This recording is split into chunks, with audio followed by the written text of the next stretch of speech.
Bonjour à tous, bienvenue à Plan d'affaires. Nous sommes à Saint-Constant, devant la clinique juridique Juripop. Et Marc-Antoine, le président et le fondateur, nous attend en haut pour nous expliquer un peu comment son entreprise fonctionne, depuis quand elle est née. Et on va aller voir plein de choses, connaître plein de nouvelles affaires sur le domaine juridique avec lui à l'instant. Fait qu'on s'en va là, puis on s'en va tantôt.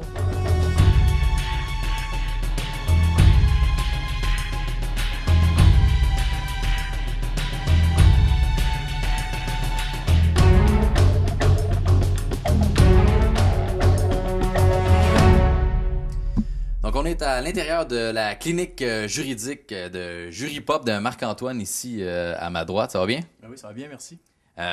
Juste avant qu'on commence à en parler, juste avoir un bref historique de la clinique quand tu as parti ça, parce que c'est très récent. Là. En fait, oui, effectivement, le projet est très récent. L'idée est venue au mois de mai dernier. Donc, à partir de ce moment-là, on a entrepris les démarches pour mettre ça sur pied. L'accréditation officielle au mois de juillet. Puis ensuite, les premières activités de financement au mois d'août pour finalement ouvrir nos bureaux là, tout récemment, fin du mois de septembre, officiellement, là, accueillir les gens. Donc, on parle d'à peu près 3 à 4 mois là, de travail pour arriver à mettre ça sur pied. Okay. Puis est-ce que c'est quelque chose qui était compliqué pour toi? Là? Ça prend-tu beaucoup de financement ou comment ça fonctionne? Bien, le stress, là, c'était ça. C'était l'idée du financement au départ. Nous, on a un financement, dans le fond, de démarrage du centre local de développement, une subvention de 30 000 qu'ils nous ont donnée. Monter les documents pour ça, le plan d'affaires, capable d'arriver, dans le fond, à financer une entreprise qui ne fait pas énormément de revenus à partir de services que l'on vend. Okay. Parce que les services que l'on rend, les services de consultation juridique, tout ça sont gratuits, dans le fond. Okay. Donc, pour nous, c'était d'essayer de mettre en commun plusieurs organismes du coin pour arriver à financer l'embauche d'avocats pour toute une année, le démarrage, la location des locaux, bon, tout ça. Okay. Fait que c'était surtout ça qui était complexe au début, mais on y est arrivé. Fait que ça ne devait pas être si compliqué que ça.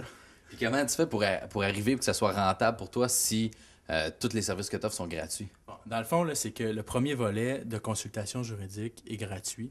Les autres volets, le deuxième volet, le troisième puis le quatrième, qui sont des conférences d'information juridique dans les écoles, les organismes communautaires et les entreprises, l'accompagnement à la cour par nos étudiants et la simulation juridique qu'on est à mettre sur pied sont des volets qu'on dit dans l'entreprise d'économie sociale. Donc, les gens payent un peu. Pour une formation, par exemple, dans une école, ça peut être 100, 150. Dans les entreprises, ça peut aller peut-être jusqu'à 250. Les formations de démarrage d'entreprise, ça peut monter à 300. Responsabilité des administrateurs, même chose. Donc, on essaie... Il y a une certaine partie dans le plan d'affaires qui était financée par ces activités-là, à hauteur d'à peu près 15 000, 20 000 $ par année, dépendamment de comment ça va aller. Jusqu'à date, ça va bien, fait que tu devrais être à peu près là-dedans, là, dans le 15-20 000 pour un anneau complet. Puis les autres volets d'accompagnement à la cour et dans le fond, de simulation juridique, c'était un peu moins, c'était dans le 3-4 000 chaque. Okay. Pour arriver à peu près à une enveloppe entre 20 et 25 000 $ d'autofinancement via nos services. Donc, c'est un budget d'à peu près, au départ, ce qu'on a présenté, c'était quoi? C'était 100 000, 120 000 $, 30 000 du CLD. Le restant de notre financement personnel, on organise des quillotons, des soupers avec la chambre, plein de choses qu'on peut faire comme étudiant pour arriver à boucler, dans le fond, l'ensemble du financement. C'est comme ça qu'on y est. Puis ça, vu que c'est gratuit au départ, ça s'adresse à des gens qui ont moins les moyens, en fait, que les autres. Là. C'est ça. En fait, l'idée, là, c'est que nous, on est capable d'offrir une consultation juridique gratuite avec nos avocats pour des gens. Puis c'est très important au niveau des critères, là, parce qu'évidemment, on ne veut pas non plus empiéter sur la clientèle des avocats du coin, ni, dans le fond, les gens, ni nuire aux gens qui sont, eux, admissibles à l'aide juridique. Okay. Il y a vraiment dans la loi, dans le mécanisme, une zone grise où les gens n'ont pas de service. Par exemple, l'aide juridique pour une personne seule, ça va arrêter à 13 000 et à 27 000 pour une famille. Okay?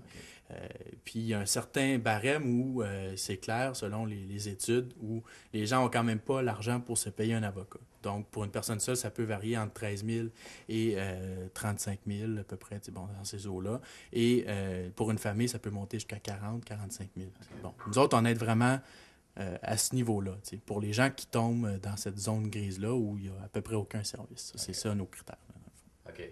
Pour te partir d'une clinique, à la base, il faut que tu aies certaines notions. J'imagine que tu as étudié là-dedans. Puis tu es quand même jeune, fait que t'es-tu encore aux études pour ça? Comment ça fonctionne? Bon, premièrement, moi, je suis étudiant en droit à l'Université du Québec à Montréal.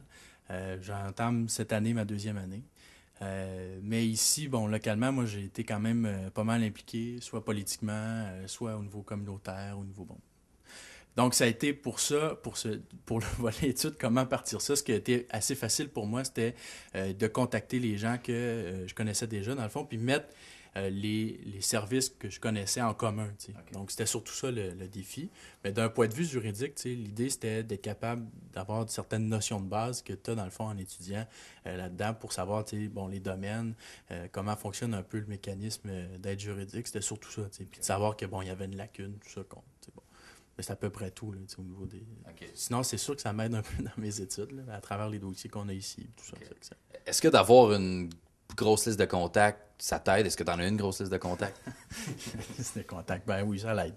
Okay. C'est sûr que ça l'aide, là, mais tu sais, en même temps, c'est pas le principal point, parce que moi, je pense que, dans le fond, j'aurais pu partir aussi bien de zéro, puis les bâtir, en fonction de ça, puis d'être capable de mettre sensiblement la même chose sur pied. Peut-être pas avec la même vitesse, peut-être pas, mais je pense pas que le lien de confiance que tu as avec les gens change pas l'interprétation qu'on fait des règles. Okay. C'est sûr que quand il y a une subvention disponible, que tu connaisses le mécanisme ou pas, ça change rien en bout de ligne. Il faut juste être capable d'aller chercher l'information, être capable d'aller chercher les différentes ressources pour les mettre en commun. C'est ça qu'on a fait ici, dans le fond, c'était puis de bâtir un plan d'affaires réaliste en fonction de l'argent qu'on peut aller chercher. T'sais. Là où ça sert, c'est pour notre propre campagne de financement à nous. Être capable de vendre des billets de cocktail, puis être capable de mettre de l'argent sur la table à l'extérieur des mécanismes de financement du gouvernement ou des organismes paragouvernementaux, c'était ça le défi. T'sais. Puis c'est là encore le défi jour après jour, parce que c'est pas parce qu'on a reçu d'abord une première subvention de 30 000 que la suite de l'organisme est assurée. Il faut travailler tout le temps pour être capable d'innover, de penser à des méthodes de financement nouvelles, pour être capable d'aller chercher de l'argent puis de convaincre les gens de donner. T'sais. Les gens sont sollicités partout. Tu te promènes dans la rue, tu es sollicité pour donner aux sans-abri, tu es sollicité pour donner au cancer, tout ça. Donc, il faut réussir à trouver une façon intelligente pour que les gens veuillent donner pour l'aide juridique. T'sais. Est-ce que le fait, parce que, je sais pas t'as quel âge, mais t'es pas très vieux, là. 20 ans. 20 ans, bon. Est-ce que ça t'aide ou ça te nuit? Parce que dans le sens de tu parlais des liens de confiance avec les clients, est-ce que c'est quelque chose que quelqu'un qui arrive puis qui a 35-40 ans puis te regarde, fait, OK, c'est lui qui va commencer à m'aider, est-ce que tu penses que ça te nuit? Je sais pas. Moi, je pense, j'ai jamais vu ça vraiment comme un obstacle, mais plutôt comme un défi. Là. J'ai toujours affronté ça. Mais tu sais, même dans l'organisme, les gens qui étaient avec moi au début étaient tous des jeunes, tous des étudiants. Je pense que le défi, c'est de savoir s'entourer de gens, de savoir diversifier, dans le fond, tant au niveau des âges que des compétences. T'sais, moi, ce que j'ai fait, dans le fond, c'est que le conseil d'administration de l'organisme a 13 personnes. J'ai été fédéré, dans le fond, les meilleurs. C'est ça que j'ai fait. J'ai été chercher des gens qui étaient dans différents milieux.